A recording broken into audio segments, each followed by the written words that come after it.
অনেকগুলো কোশ্চেন দেখতেছি আমার একটা ভিডিওতে। সে ভিডিওটা হলো, আমি একটা ভিডিও দিয়েছিলাম যে কত নম্বর গিয়ারে কত স্পিডে গাড়ি চালাবেন। এখানে অনেক লোক অনেক কমেন্ট করেছে ফুল ভিডিওটা না দেখে।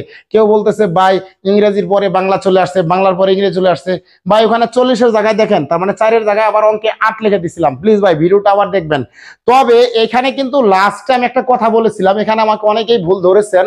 ঠিক আছে, ভুল হতে পারে, কিন্তু আমি লাস্টে কিন্তু আপনাদের বলেছিলাম 5 নং গিয়ারে, আমি কিন্তু বলেছিলাম 5 নম্বর গিয়ারে 80 স্পিড থেকে আপনার গাড়ির টপ গিয়ারে যা আছে তাই দিতে পারবেন। যদি 220 থাকে 220 পর্যন্ত উঠান।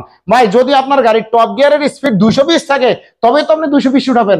আপনারা বলতেছেন ভাই 220 উঠাইলে কবরে যাব, 220 উঠাইলে মারা যাব। কেন ভাই, আপনার গাড়িটা কি 220 স্পিড আছে? আপনার বাংলাদেশে যে গাড়িটা চালাচ্ছেন এই গাড়িটা কি 220 উঠাইতে পারেন? বা আপনার স্পিড লিমিট কি গাড়িতে 220 দেওয়া আছে? যদি 220 না থাকে তার মানে কি অবশ্যই কম আছে। টপ স্পিড কত আছে? সর্বোচ্চ আপনার 120 আছে বা 140 আছে। আপনি কি টপ স্পিড 140 দিবে? কোম্পানি আছে টপ স্পিড। আপনাকে বলে দিছি 5 নাম্বার গিয়ারে কিন্তু টপ স্পিড আপনার গাড়িতে যা আছে আপনি দিতে পারেন। তবে তাই বলে কি দেওয়া যাবে? আপনি কি এই 240-এর রাস্তা বাংলাদেশে আছে? নেই।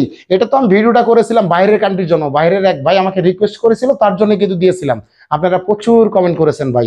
প্লিজ ভাই সবকিছু একটু পজিটিভ নেওয়ার চিন্তা করবেন, এত নেগেটিভ নিয়েন না, অনুরোধ করব। তো এবার আপনাকে বলতে